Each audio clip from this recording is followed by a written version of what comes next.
काल्यं द्रव्यषट्कं नवपदसहितं जीवषट्काय लेशा पञ्चालेचास्तिकाया व्रतिगतिसंग इति तन्मोक्षमूलं त्रिभुवन्मयितै प्रोक्तमर्हद्भिरीशै प्रतीतिश्रद्ददाति स्पर्शति च मते मान्या सवै शुद्धदृष्टिं चित्ते जयप्रसिद्धे चौविहाराहणाफलं पत्ते वन्दितारयन्ते बोच्छमाराहणाकंसो उज्जोवणमुज्जवणं निवर्णं साहणं तडिच्छरणं दंसरणाणचरितं तवाणमाराहणा बडिया मोक्षमार्गस्य नेतारम्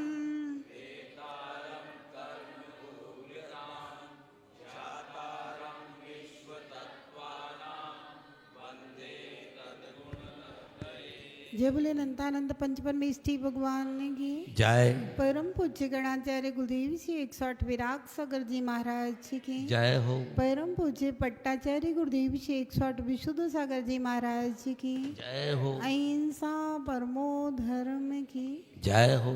बोले परम पूज्य गणेश मणियारी का रत्न 105 विभा श्री माता जी की आरिका संघ की जय हो। वंदन। चलिए पाठ करेंगे 7वें अध्याय का।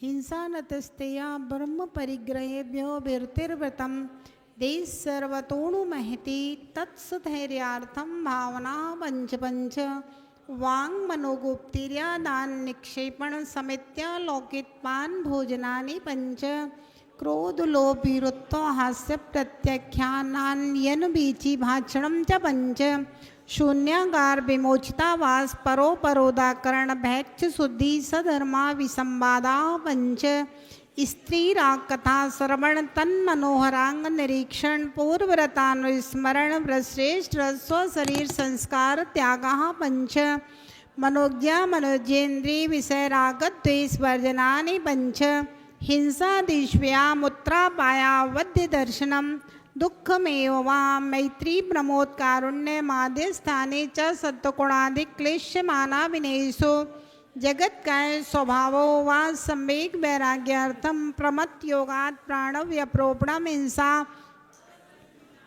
असद विधान मंदरतम अदत्ता दानम स्तेयम मैथुन ब्रह्म मूर्छा परिग्रह निशल्यो व्रति अगारि अंगारश्च अणुव्रतो अगारी दिग्देशा नर्तदंड विरति सामायिक प्रोस्तो बासोपभोग परिभोग परिमाणातिथि संविभाग व्रत संपन्नश्च मारणांतिकीं शल्लेखनां जोषिता शंका कांचा विचिकित्सान्य दृष्टि प्रशंसा संस्तवा सम्यक दृष्टे रथिचाराः व्रतशीलेषु पंच पंच यथा क्रमं बंध पदच्छेदाति भारावरोपणान्नपान निरोधाः मिथ्योपदेश रहो व्याख्यान कूटले क्रिया न्यासा बहार साकार मंत्र भेदाः स्तेन प्रयोग तदा अर्थादान विरुद्ध राज्यातिक्रम हीनादिक मानोन्मान प्रतिरूपक व्यवहाराः पर विवाह करणे त्वरिका परिग्रहीता गमनानंग क्रीड़ा काम तीव्राभिनिवेशाः क्षेत्रवास्तु हिरण सुवर्णे दंडान्य दासीदास कुप्य प्रमाणातिक्रमाः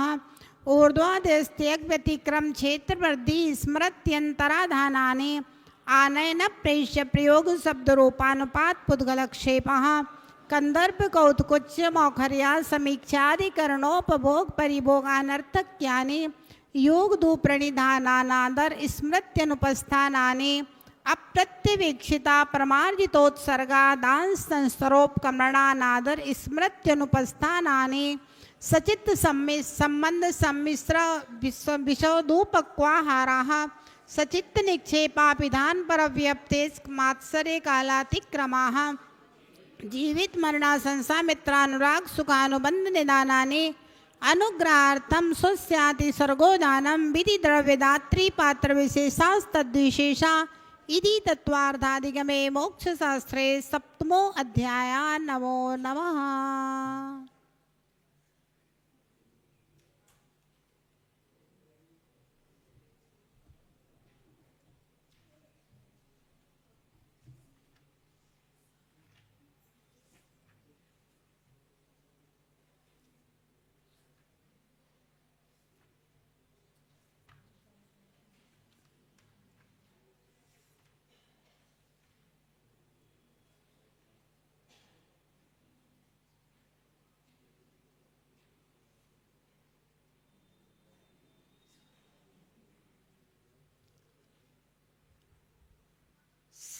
पेज नंबर 357।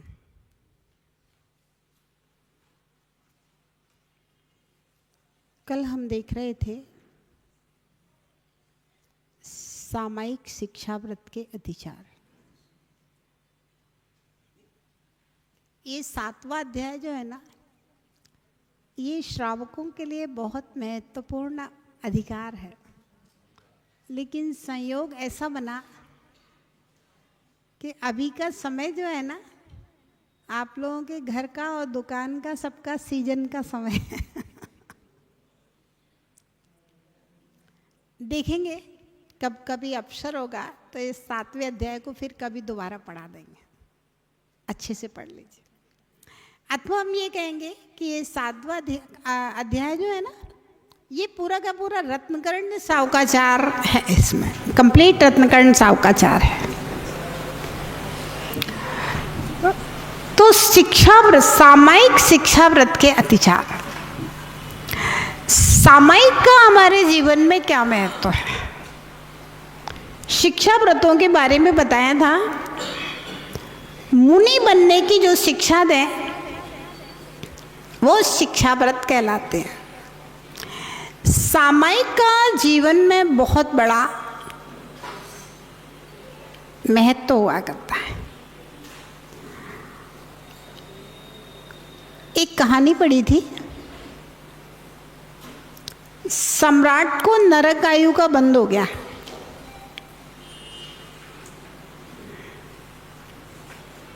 सम्राट ने कहा कोई उपाय है नरक आयु टल जाए। मुनि ने कहा आपके नगर में एक व्रती श्रावक है, अगर वो एक टाइम की सामायिक का पुण्य आपको दे दे टल सकता है। वो गया उसके पास, बोला आप रोज 3 टाइम सामायिक करते हो, एक टाइम की सामायिक का पुण्य हमें दे दो, जितना पैसा चाहिए उतना पैसा ले दो। उस श्रावक ने कहा कि सामायिक का पुण्य तो सामायिक करके ही मिलेगा, पैसे के द्वारा सामायिक का पुण्य बेचने और खरीदने की वस्तु नहीं है। बहुत सामायिक एक बहुत बड़ी साधना है, एक बहुत बड़ी तपस्या है। श्रावक भी चाहे तो प्रारंभिक दशा में एक टाइम की सामायिक करके भी सामायिक की प्रैक्टिस कर सकता है। एक टाइम की सामायिक है। सामायिक, प्रतिक्रमण और स्वाध्याय ये हमारी मूल साधनाएं हैं। व्रत, उपवास, त्याग वो सब अलग है। सामायिक, प्रतिक्रमण और स्वाध्याय ये मन को नियमन करने वाली 3 साधनाएं हैं। प्रतिक्रमण मतलब पापों का प्रायश्चित। प्रतिक्रमण में पूरा भाव होना चाहिए, पूरी भावना होना चाहिए, पूरा भाव होना चाहिए। सामायिक मतलब आत्मा का ध्यान, आत्मचिंतन, आत्म जागरण, आत्म अनुभव, शुद्धोपयोग, आत्मानुभूति सब सामायिक के अंग हैं। बिल्कुल मना शांति है ना सामायिक। और स्वाध्याय तो स्वाध्याय परम तप कहा ही गया। आप जो अभी क्लास पढ़ने आते हो ये सब स्वाध्याय तप है। कल भगवती आराधना का स्वाध्याय कर रहे थे, स्वाध्याय के बारे में विषय निकल रहा था, शिक्षा। आचार्य महाराज ने लिखा कि स्वाध्याय के समान कोई दूसरा तप ना था, ना है, ना होगा। मूलाचार में भी यही विषय आया था, स्वाध्याय के समान ना कोई दूसरा तप था, ना है, ना होगा। स्वाध्याय इतना बड़ा तप क्योंकि स्वाध्याय से ही सामायिक में स्थिरता बनती है, स्वाध्याय से ही भक्ति का जागरण होता है, स्वाध्याय से ही सम्यक दर्शन की भूमिका बनती है ना। स्वाध्याय के बिना सम्यक दर्शन भी नहीं होगा। भले भगवान की पूजा से और भगवान का दर्शन सम्यक दर्शन का कारण है, लेकिन स्वाध्याय से ही वो दर्शन होगा भगवान का, नहीं तो मूर्ति दिखती रहेगी, धातु दिखती रहेगी, भगवान नहीं दिखेंगे। ध्यान रखना, स्वाध्याय इसलिए एक बहुत बड़ा तबकाग है। प्रतिक्रमण एक बहुत बड़ा पापों को क्षय करने का एक निमित्त काग है, और सामायिक भी एक बहुत बड़ा जीवन का आवश्यक अंग है। लेकिन ध्यान रहे, जब तक व्यक्ति को स्वयं के अंदर स्वयं का कल्याण करने का भाव पैदा नहीं होगा, तब तक ये सारी चीजें जेके जैसा बेकार है। राजेश भैया, स्वयं के अंदर स्वयं के कल्याण का भाव पैदा होता है, तब जिनवाणी के श्रवण का भाव पैदा होता है। अन्यथा तो भैया प्रवचन में तो पूरी नेतागिरियां होती हैं। आप लोग तो भाई कोटा बड़ा शहर है, सब पहुंचे हुए लोग हैं, 40-40 साल से समाज की सेवा कर रहे हो, सब जानते हो अंदर का बाहर का। पाटोदी जी सब जानते, रितेश भैया सब जानते लोग। आत्मा के हित का जो भाव है वो बहुत अलग है, वो आत्मचिंतन की ओर प्रेरित करता है। बाकी तो ठीक है, पैसे का लेन देन, धन संपत्ति की व्यवस्था, बाहरी व्यवस्थाएं, नाम माला, मंच माइक, सम्मान, लच्छेदार प्रवचन, अच्छी बढ़िया भीड़ हो जाए, समाज सुधार की बातें हो जाए। ध्यान रखना, समाज सुधार की बात अलग है और आत्म सुधार की बात अलग है, दोनों में बहुत अंतर है। ललित भैया, समाज सुधार और आत्म सुधार में हेमंत भैया बहुत अंतर है।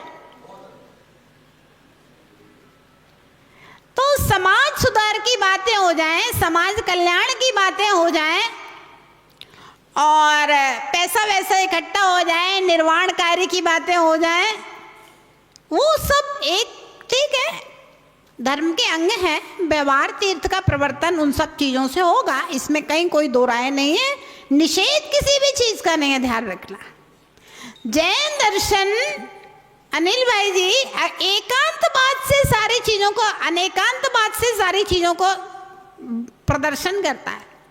एकांत नहीं चलेगा, अनेकांत। समाज सुधार की सामाजिक व्यवस्थाएं, धर्म आयतनों की व्यवस्थाओं की, पैसे के लेन देन, मेरिमेंट, ये सारी चीजें एक अपना व्यवहार तीर्थ के प्रवर्तन के लिए आवश्यक अंग है। इनके बिना काम नहीं चल सकता। इन सब चीजों का निषेध नहीं है, ये सारी व्यवस्थाएं हैं, लेकिन उसके साथ साथ में जहां आत्म कल्याण की बात आती है, आत्महित की बात आती है, वो इन सब चीजों से थोड़ा सा ऊपर हट करके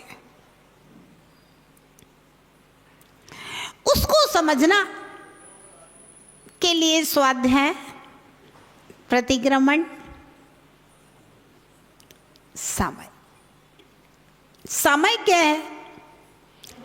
चारों दिशाओं में कायोत्सर्ग करके, अभी पर्यूषण में कराते नहीं ना, पूर्व दिशा विदिशा में स्थित अरहंत सिद्धाचार्य उपाध्याय सर्व साधु जिन धर्म जिनागन जिन चैत्यालयों को मेरा मन वचन काय से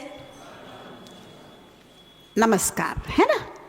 तो ये चारों दिशाओं में दिग्बंधन करके फिर एक स्थान पर 48 मिनट के लिए बैठना। कम्मामी सब जीवाणाम सव्वे जीवा, मैं सबको क्षमा करता हूँ, सब मुझे क्षमा करें, मेरा किसी से बैर नहीं है, सबके प्रति मैत्री भाव है, सबसे मित्र भाव है। समता सर्वभूतेषु, मैं सब प्राणियों में समता धारण करके राग द्वेष को त्याग करके और संयम की शुभ भावना से 48 मिनट के लिए सामायिक को स्वीकार करता हूँ, ऐसी प्रतिज्ञा करके बैठ जाना है। क्या करें आप बैठ करके? उत्तम है शुद्ध आत्मा का ध्यान कीजिए। शुद्ध आत्मा के ध्यान में मन नहीं लगता है तो क्या करें? मानसिक मंत्र जाप कीजिए। उसमें भी मन नहीं लगता है तो क्या करें? उपांशु मंत्र जाप कीजिए। उसमें भी मन नहीं लगता है, 12 भावना का चिंतन कीजिए। एक एक भावना का एक एक दिन चिंतन कीजिए।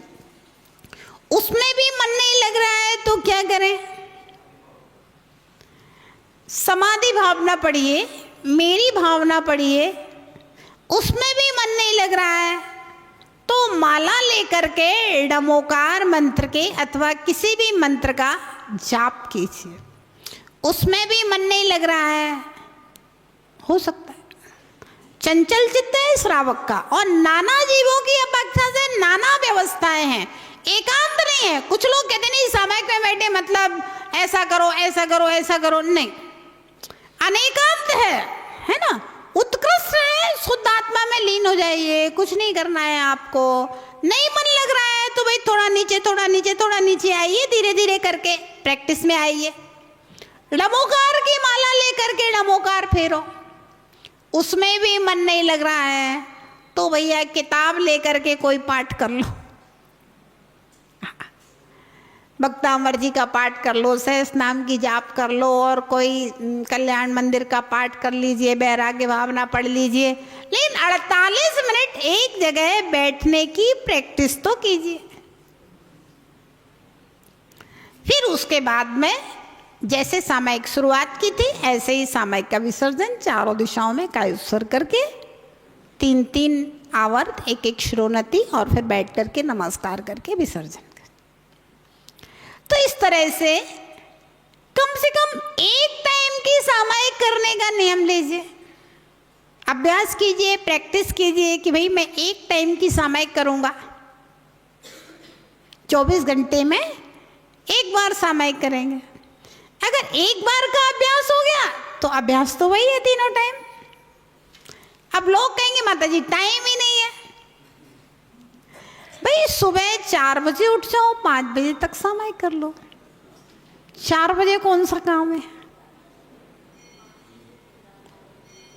जैकी जैन साहब 4 बजे कौन सा काम है? रितेश भैया 4 बजे कौन सा काम है आपको बता? इंद्रचंद जी बताओ 4 बजे कोई काम हो आपको तो? मुझे लगता है 4 बजे से 5 बजे तक किसी को कोई काम नहीं है, किसी का कोई धंधा नहीं चलता। 4 बजे से 5 बजे तक कोई भी व्यापार नहीं चलता। 4 बजे से 5 बजे तक कोई चलता हो तो बता दो। कितनी भी जल्दी जाएगा तो 5 बजे घर से निकलेगा व्यापार के लिए। 5 बजे के पहले कोई कहीं नहीं जाता। और सामायिक का काल तो भाई 4 बजे से लेके 5 बजे तक का है श्रावक के लिए है। हाँ नहा के करो, कोई दिक्कत नहीं है। बाल ब्रह्मचारी है तो बिना नहाए कर सकता है। अब आप अपने बिस्तरों पे सोते हो तो भाई स्नान कर लो फटाफट, 5-10 मिनट में फ्रेश होके सामायिक कर लो। क्या? अच्छा कितने बजे टीवी शुरू होती है? अब मुझे तो पता नहीं, हमने तो पता नहीं। अच्छा अच्छा अच्छा, ऐसे तो कभी भी कर सकते हैं लेकिन निश्चित समय भी है। सुबह की सामायिक का समय मूल समय 4 बजे से शुरू होता है। 4 बजे 5 से 5 बजे जो लोग लंबी सामायिक करते हैं, और साधु लोग 3 बजे से उठ करके सामायिक करें।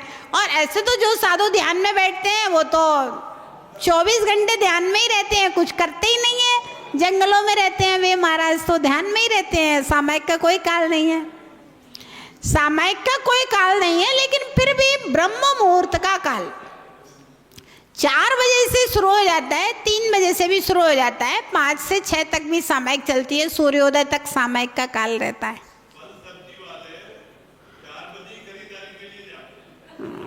यहाँ कोई सुरेश जी, यहाँ जैन समाज में कोई फल सब्जी वाला नहीं है। ऐसे तो वो अखबार देने वाला, ब्रेड डालने वाला, जो घरों में ब्रेड डालता है, मिठाई की दुकान वाले सारे 4 बजे अपनी दुकानों में पहुंच जाते हैं।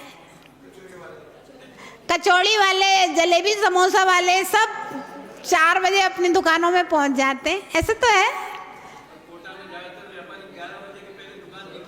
अच्छा, तो मेरा मतलब है कि सुबह 4 से 5 सामायिक की जाती है, की जा सकती है। आप लोगों के जीवन में हम ये वाली बात आपको बता रहे हैं। हमने कहा ना, बाल ब्रह्मचारी हैं जो ब्रह्मचर्य व्रत से रहते हैं, वो बिना नहाए कर सकते हैं, एनी टाइम बोल सकते हैं। लेकिन सामायिक की विधि बता रहे हैं, अभी हम नमोकार बोलने की बात नहीं कर रहे हैं।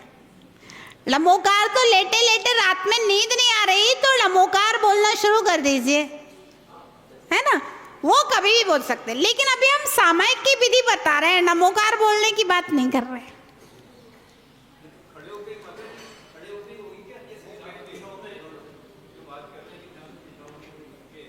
खड़े होके अच्छी शुद्ध विधि तो खड़े हो गई है, बैठ के भी कर सकते हैं, जहाँ जैसी परिस्थिति। अब जैसे ट्रेन वगैरह में आप कहाँ खड़े हुए हैं तो, और खड़े होके भी करने में कोई बाधा नहीं है, जहाँ है आप लोग खड़े होके कर लीजिए, कोई बाधा नहीं है। तो मेरा मतलब ये है, सुनो बात ध्यान से, कि सुबह 4 बजे से 5 बजे तक जनरल कोई भी व्यक्ति सामायिक कर सकता है। पुराने जमाने की जितनी भी महिलाएं होती थी, वे 4 बजे से उठ करके माला फेरना, पाठ करना, प्राय करके ये सिस्टम चलते थे। हम लोगों ने मैं अपने घर में देखा है, हमारी मम्मी 4 बजे से उठ जाती थी, वो पाठ वाठ क्या क्या करती थी, माला वाला फेरती थी सुबह से। तो वो सिस्टम पुराने थे। अब आजकल लोग 2 बजे सोएंगे तो 4 बजे कहाँ सो करके उठेंगे। हाँ, चक्की पीसती थी, पाठ वगैरह हो जाते थे, ठीक है, सामायिक नहीं करती थी, लेकिन सामायिक माला, पाठ, चक्की मतलब वो करना, कुछ कुछ मतलब धर्म ध्यान करते थे 4 से 5 के। इसके बाद में दोपहर का समय है, 11, साढ़े 11 से लेकर के 1 बजे तक का सामायिक का टाइम है। 11 बजे कर सकते हैं, 11:30 पे सामायिक शुरू कर सकते हैं, 12:30, 1 बजे तक का, 1 बजे तक का समय सामायिक का है। दोपहर में प्राय श्रावक के लिए समय नहीं मिल पाता है। जो लोग व्यापार से निवृत्त हैं या फिर परिवार की जिम्मेदारियों से जो महिलाएं निवृत्त हैं, जिनकी बहुएं हुए किचन संभालने वाली हैं, तो ऐसे लोग जो घर की जिम्मेदारी से फ्री हैं, ऐसे लोग दोपहर में सामायिक कर पाते हैं। बाकी जिनको घर परिवार की जिम्मेदारी है उनको टाइम नहीं मिल पाता है, कोई बात नहीं। अब इसके बाद में आता है संध्या का समय। शाम को सामायिक की जा सकती है। शाम को तो जैसे अंधेरा होता है, सामायिक का समय शुरू हो जाता है। 6 बजे से सामायिक शुरू हो सकती है, 6 बजे, 7 बजे, 8 बजे, 9 बजे, आप जितने बजे चाहो, रात में 12 बजे तक कभी भी सामायिक की जा सकती है। जिनको सामायिक करना है वो सामायिक कर सकते हैं। तो एक टाइम की सामायिक का अभ्यास भी आपके जीवन में एक बहुत बड़ा साधना का प्रयास हो सकता है। आचार्य विमल सागर जी महाराज कहते थे कि प्रत्येक व्यक्ति प्रतिदिन 5 पाप करता है। हिंसा, झूठ, चोरी, कुशील, परिग्रह।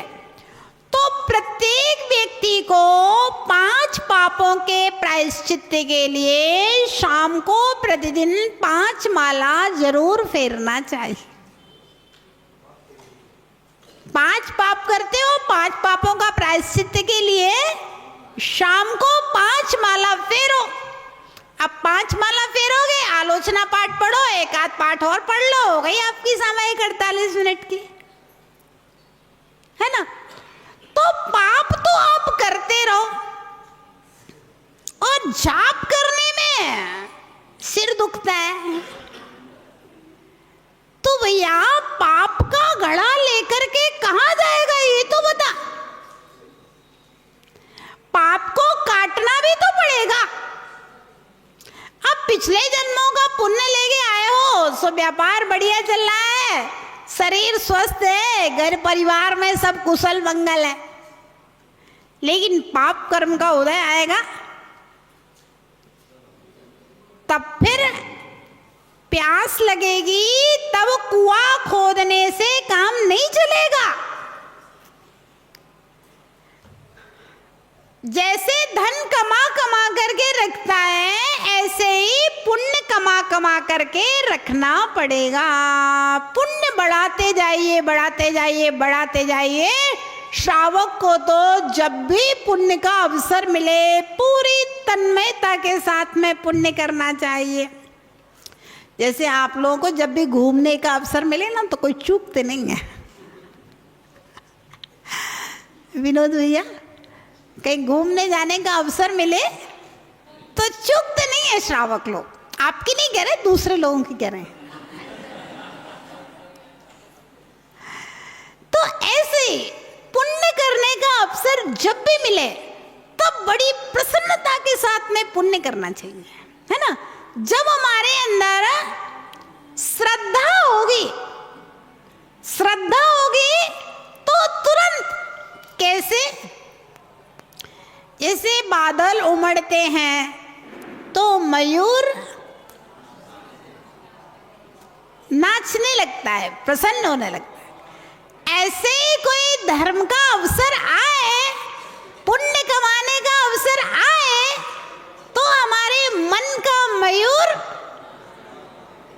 नाचने लगना चाहिए। ध्यान रखना, हम आपसे बार बार एक बात कहते हैं, धर्म में कभी पैसे को आड़े मत लाना। आपकी जितनी शक्ति है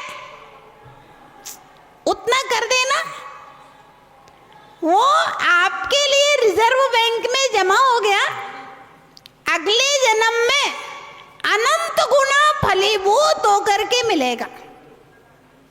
ये श्रद्धा आप अपने हृदय में बिठा लो अच्छे ढंग से।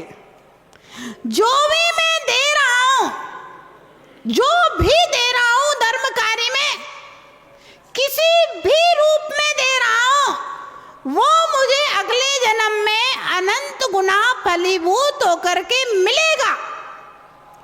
अगर आपके पास है तो इस श्रद्धा से दे देना कि मुझे मिलेगा, मेरा बैंक में जमा हो गया है और कई गुना, करोड़ों गुना होकर के मिलेगा। इस बात को लिख लीजिए, इस श्रद्धा से देना।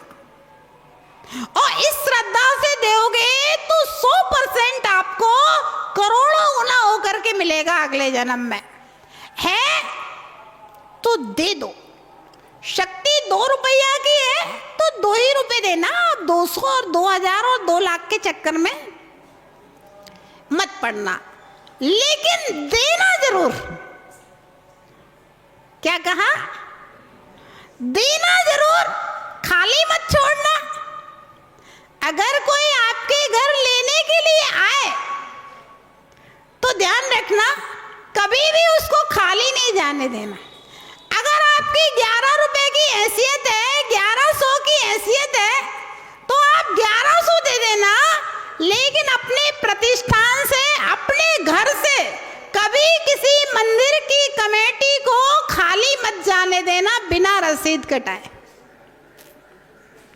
ध्यान कर लेना, उस मेढक के पास कुछ नहीं था तो एक पंखुड़ी लेकर के भी जा रहा था।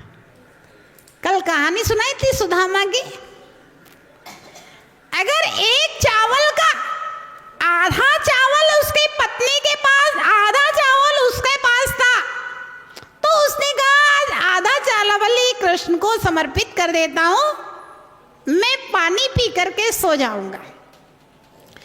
महाराणा प्रताप के बारे में आता है, जब वो जंगल में रहे, घास की रोटी खाने के दिन आ गए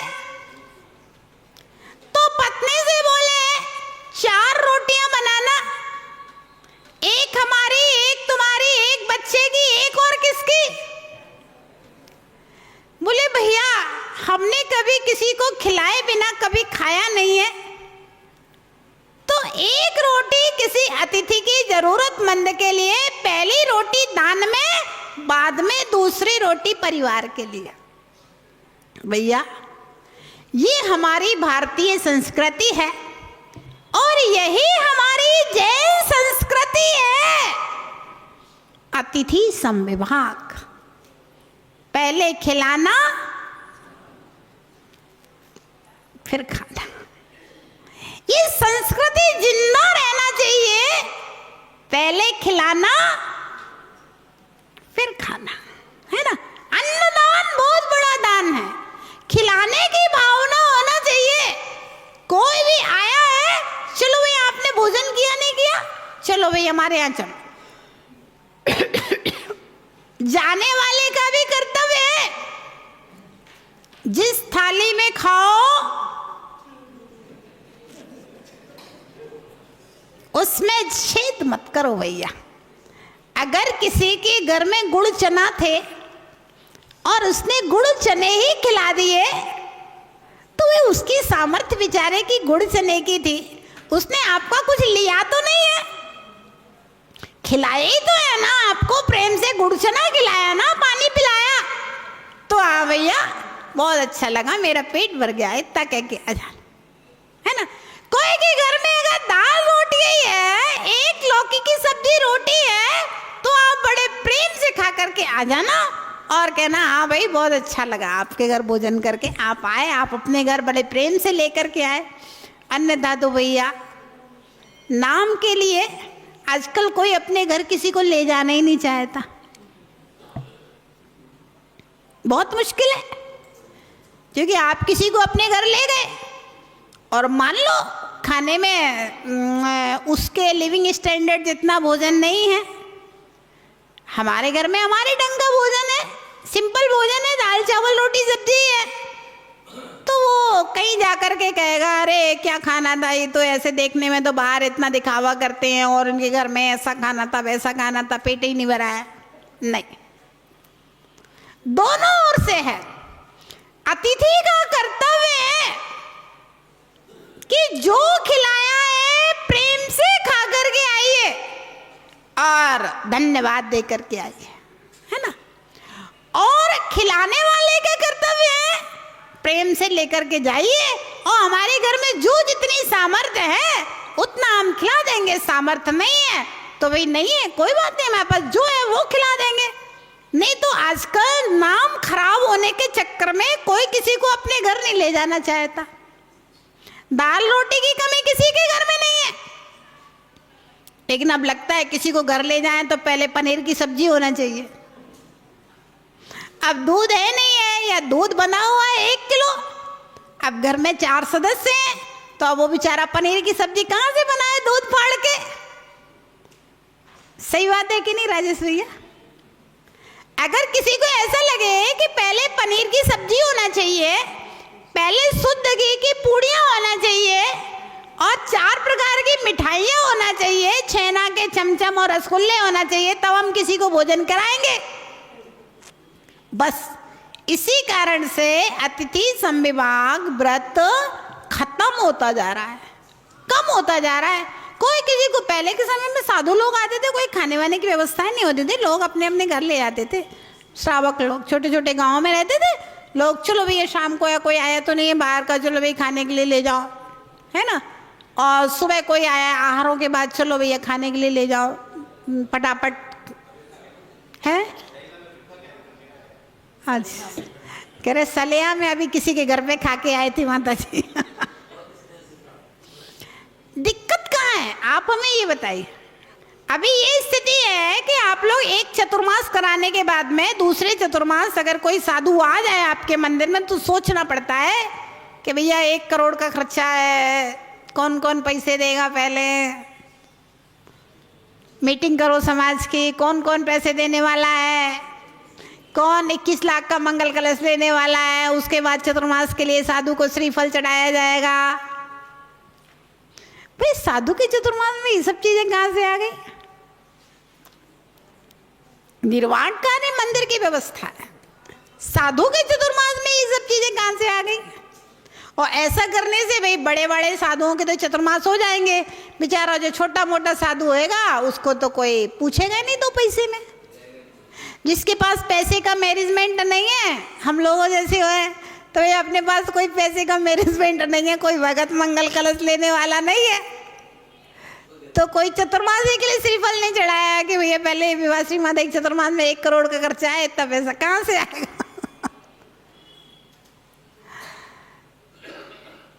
तो बहुत सारी चीजें हो सकती हैं भाई, जहाँ है तो समाज है, कमेटी है, भैया खर्चा कर रहे हैं, विनोद जी अध्यक्ष बन गए हैं, पाठक जी करने वाले हैं, तो हो रहा है, होने दो, कोई दिक्कत नहीं है। हो सकता है अगले चतुर्मास में कोई करने वाला नहीं मिले हमें, तब भी अब चतुर्मास तो हो गई कोई लेने वाला नहीं मिले मंगल कलश, कोई आगे कमेटी वाला आगे करने वाला नहीं मिले, तब भी चतुर्मास तो हो गए।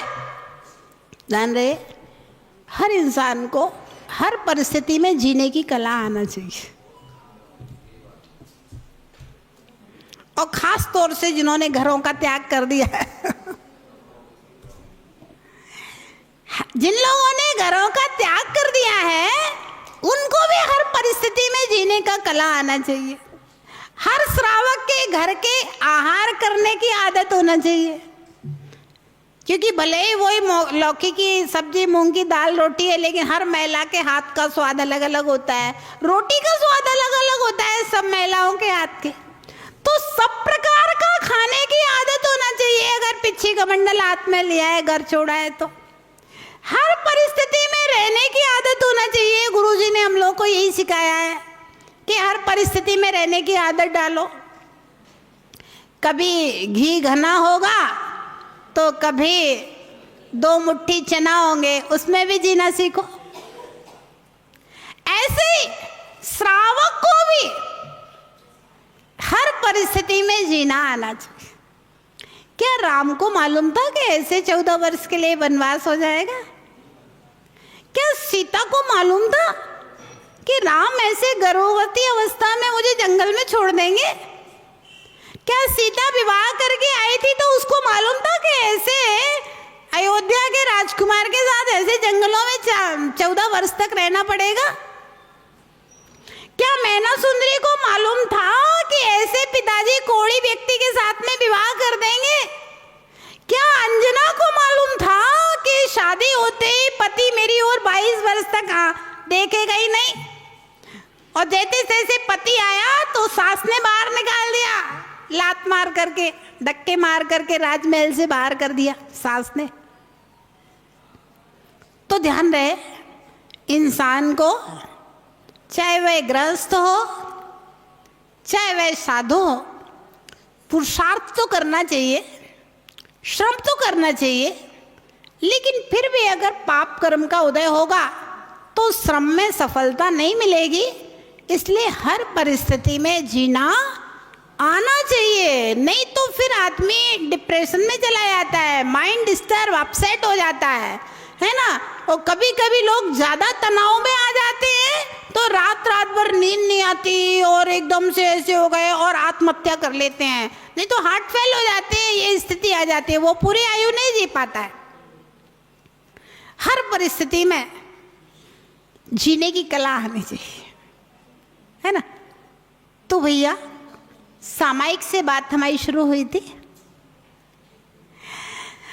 तो दिन में एक बार सामायिक करने का प्रयास करना चाहिए। सामायिक नहीं करो तो कम से कम 5 लंबोकार की माला जरूर दोनों टाइम में, तीनों टाइम में मिला करके जब खाली बैठो। प्रायश्चित्त की माला तो दुकान पे भी फेर सकते हैं, कहीं भी फेर सकते हैं। रास्ते में अगर अपन ट्रेन में सफर में हैं तो वहाँ भी अपनी एक माला अपने पर्स में रखो, अपना निकाल करके अपना माला फेरो। एक माला अपने पास हमेशा रखना चाहिए हर व्यक्ति को। हर व्यक्ति की एक पर्सनल माला होना चाहिए जो हमेशा अपने पास रखना चाहिए। एक बात और, माला कभी कांच की, प्लास्टिक की, रेडियम की, क्रिस्टल की, काठ की उल्टी सीधी माला नहीं फेरना चाहिए। इन सब मालाओं को फेरने से दरिद्रता आती है। अच्छी बढ़िया माला होना चाहिए, या तो नहीं सूत की माला हो सकती है ना, नहीं तो चांदी की माला हो सकती है, सोने की माला हो सकती है, स्फटिक की माला हो सकती है। प्राय करके आजकल यही शुद्ध मालाएं आती हैं, बाकी तो सब प्लास्टिक की आती हैं, या फिर कोई उपस्टोन की माला हो सकती है, उपरत्नों की माला हो सकती है, लेकिन शुद्ध माला होना चाहिए। अशुद्ध माला से, कांच, प्लास्टिक, रेडियम, पेडियम की माला से कभी भी जाप नहीं करना चाहिए। हाँ,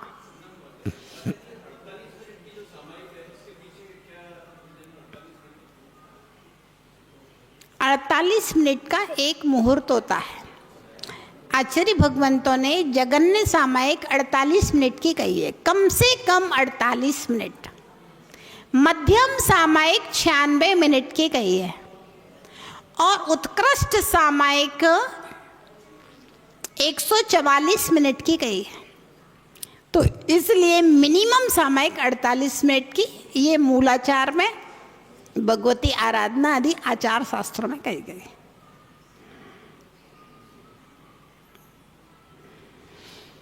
चलिए आगे चलते हैं। तो सामायिक का जीवन में बहुत बड़ा महत्व है, सामायिक करना चाहिए, इतनी सी बात है। अप्रत्यवेक्षिता प्रमार्जितोत्सर्गादान संस्तरोपक्रमणानादर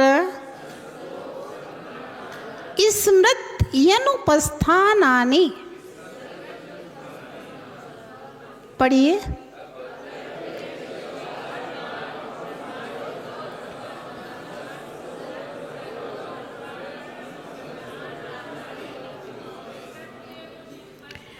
अप्रत्यवेक्षित, बिना देखे, अप्रमार्जित, बिना प्रमार्जन किए। ऐसे पीछे से हम लोग प्रमार्जन करते हैं ना, ऐसे ऐसे करते, तो ये प्रमार्जन कहलाता है।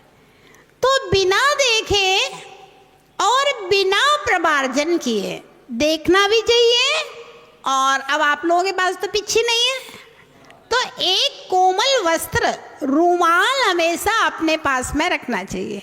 कहीं कोई जीव जंतु, ऐसे भी अपने यहाँ तो जैनियों में हमेशा एक रुमाल रखने की परंपरा रहती है, जेब में हमेशा रुमाल डाले रहते हैं, तो उस रुमाल से कोई जीव जंतु ऐसे ऐसे मारते। प्राय करके आपने देखा होगा, त्यागी रति ब्रह्मचारिणी ब्रह्मचारी रहते हैं तो वो एक रुमाल रखते हैं, तो उससे परिमार्जन कर लेते हैं।